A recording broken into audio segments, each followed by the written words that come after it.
Hano muri polisi sitasiyo ya Kabare mu gihugu cya Uganda, iyi mureba yahoze ari imodoka Pastor Theogene nuko nguko yabaye yangiritse ibice byose, urabona ko hari amaraso aho imodoka yabiciye, kugira ngo wenda umuntu yagera n'inyuma kugira ngo abantu babone ko ari iyo plaque zayo ziragaragara.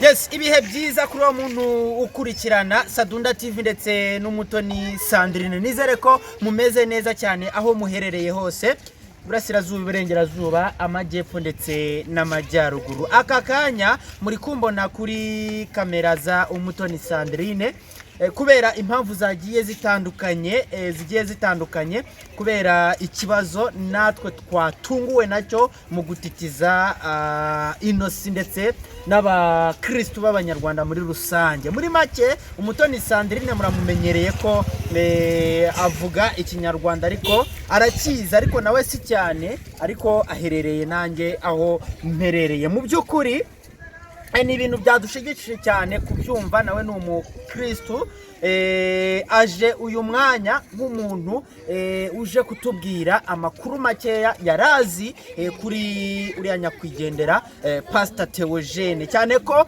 yatangiye ambwira ko ari role model we, cyangwa se yari umuntu w'icyitegererezo kuri we bitewe n'uburyo yakuzemo, yabayemo, ibyo yakoze byinshi bigiye bitandukanye. Ntizimbe mu magambo, tuguhaye ikaze.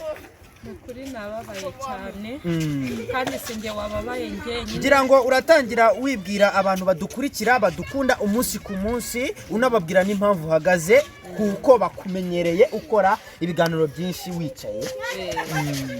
Haleluya. Mbanje kubasuza mu izina rya Yesu. Amazina ni yayandi Umutoni Sandrine. Imana ibaha umugisha, ariko tukaba turi mu kababaro.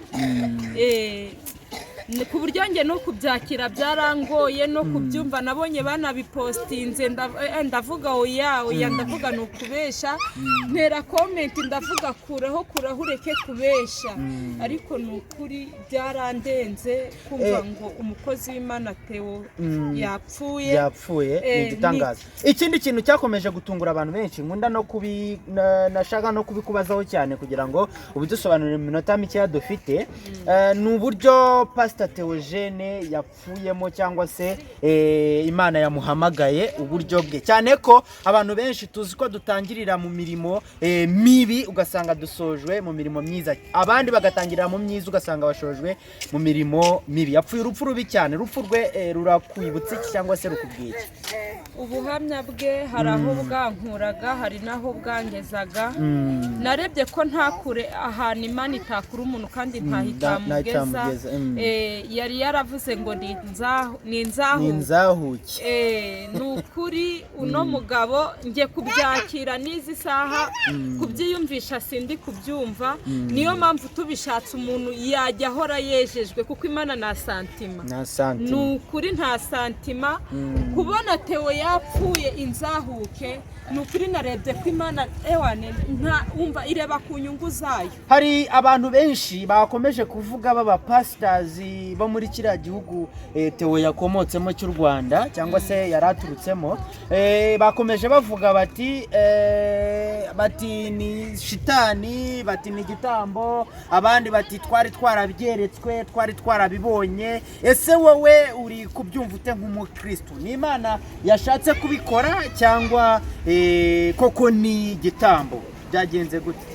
Nanjye byambereye amayobera kuko nabikurikiranye cyane. Bamwe bari kuvuga bamutanze nk'igitambo, abandi nyine ngo Imana, usibye ko Imana ishobora kuba yarabivuze, kuko nge nabikurikiranye. Ubuhanuzi bugomba gusohora ngo muri kiriya gihugu hazapfamo umuntu mbese uzatuma n'abantu bose benshi bakizwa, ngo benshi bakizwa, ngo abandi akababaza abantu benshi cyane. Wenda reka mbaze n'uriya mu mama gatoya. Mama, Pastor Theo uramuzi? Hangane gatoya turwanya kuri n'umwadeperi mugenzi.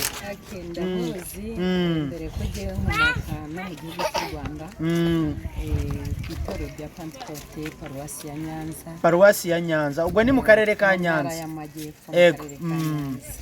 Twajyaga rero tumubona, twajyaga tumwumva, ariko kubera ko umugambi w'Imana utayoba, Imana ukora uko ishaka mu ngabo zayo. Amina. Ikibumbano ntabwo cyabaza ukibumba ngo urambumbote. Yego. Nasomye indirimbo ivuga ngo mwisinde umushyitsi kandi sinzayihoramo, ahubwo ndi mu rugendo rujya mu ijuru. Amina. Igikwiriye nuko twebwe twese dukwiye guhora twiteguye amatabaza yacu agahora yaka. Amina. Kandi namaze kumenya neza nubwo haba hari umwanzi wabiteye, ntabwo yaba ari umukiranutsi kurenza Yobu. Imana yarabyemeye iravuga ngo ntanze umubiri we, ariko ntabwo ntanze ubugingo. Ntabwo ntanze ubugingo. Nawe arangije aravuga Yobu ubwe ngo nzarinda mva muri iyi si ngo ntarikuraho kuba inyangamugayo. Aravuga ngo nzi ko Imana ishobora byose, nta kibasha kurogoya umugambi wayo. Bivuga ngo rero twese twabyumvise, abavugabutumwa bacogoye, bacitse intege, abantu benshi, ariko umuntu uri mu mwuka w'Imana niho yarakwiye kuzamura ibipimo byo kwizera.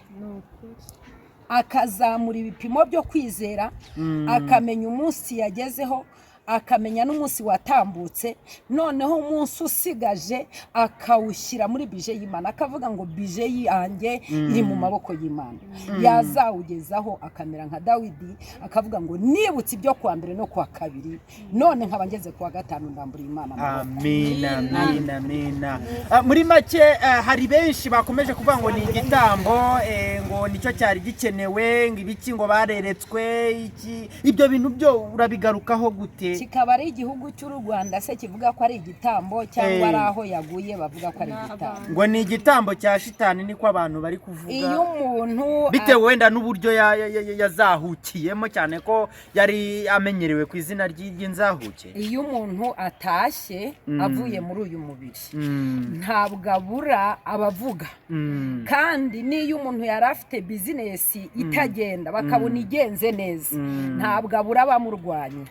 Ibyo byose byanze bikunze nzi ko Imana yacu yibumba umuntu, ibyo byose ntabwo yabihishwa.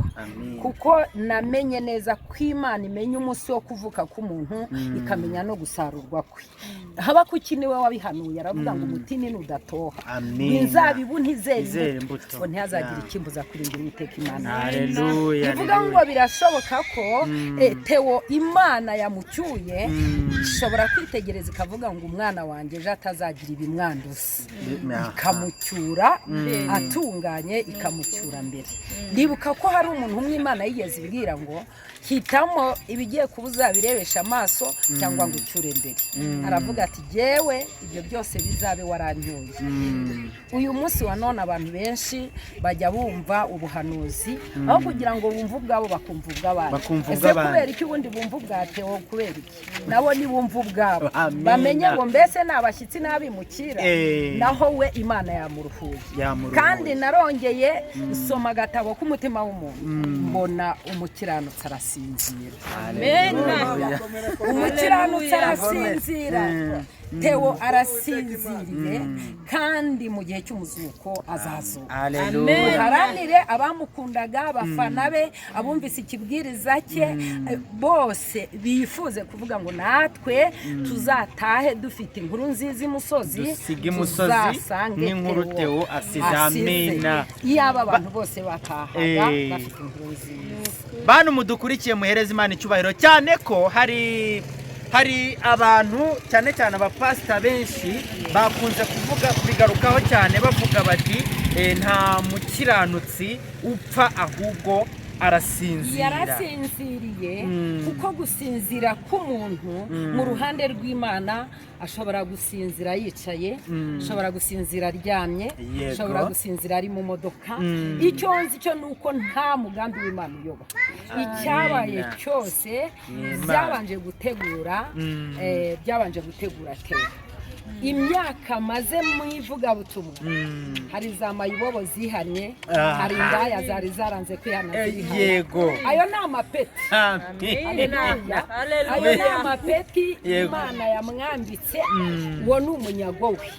Nawe haranira rero kugira amapeti nk'ayo Theo, cyangwa unayarenzeho. Nimba atashye ari kapiteni, wowe uzabe generali. Reka tubwire umuryango we tukomeze tunawihanganishe, kandi dusaba Imana kumwakira. Burya kuba mu isi ntabwo twese turi intungane, tugomba gusaba Imana ikatwakira. Ikindi dusabe n'abantu benshi, mwibuke musubize amaso inyuma, mwitekerezeho cyane, murebe aho muhagaze, muvuge muti uno munsi usinziriye we wajyana iyihe nkuru. Ngarutse kuri mama Sandrine.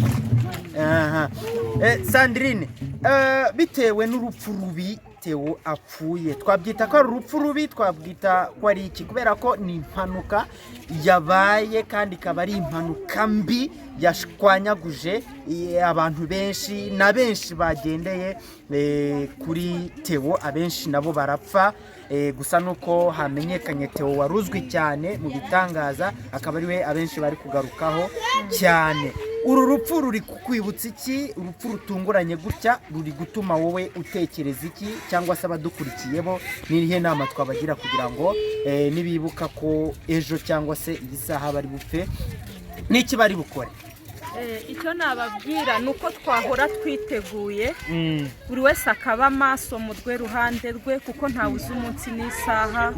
Ni ukuri njye ntakubeshe, nanjye ndi umukozi w'Imana, ariko uru rupfu rwancegesheje, nitekerejeho, ntekereza byinshi, numva runteye ubwoba. Ariko ubwo Imana, buri wese afite urupfu azapfa, ubwo iyo niyo karenda ye, aho niyo karenda ye yarirangiriye. Nubwo bavuga ngo bamuroze, ngo umva ntabwo byatunguye Imana. Uyu mumama ni utubwiye Imana yemeye ko Satani umubiri wa Yobu ko awufata akawuyobora uko ashaka, ariko iramubwira uzakore ku bindi byose, ariko umutima ntuzigere. Ubwo rero ashobora kuba igitamba, ariko umutima umubiri inuza ubugingo butari mu maboko yabo. Yego, kuko ngo umubiri twambaye burya ni umubiri kandi urabora, ariko umutima niwe ujya mu ijuru, ukaba ubugingo buhoraho iteka. Reka dushimire abantu bakomeje kudukurikirana no kumva iyi nkuru, twihanganisha imiryango ibiri. Umuryango wa mbere ni umuryango mugari wa Theo, we yareberaga, umudamu n'abana be bagera muri 3, ndetse dushimire n'umuryango mugari w'abakristu, cyane cyane abakristu b'abanyarwanda, aho Theo yakoreraga ivugabutumwa ndetse n'umurimo w'Imana. Dushimire n'abamwakiriye hano mu gihugu cya Uganda, dushimire n'abakomeje kumukurikirana no kumwitaho, dushimire ndetse n'ubuyobozi bw'iki gihugu cya Uganda bwakomeje cyangwa se bukomeje gukurikirana iyi mpanuka ngo burebe n'icyo bwayikoraho. Ngende Sadunda Manzi, iyi ni Sadunda TV ndetse na Sandrine Umutoni. Turizera ko mwabikurikiye ndetse mwakomeje gukora na subscribe na share kugira ngo duke dukomeza tubane umunsi ku munsi. Imana ibahereze umugisha, turabakunda cyane.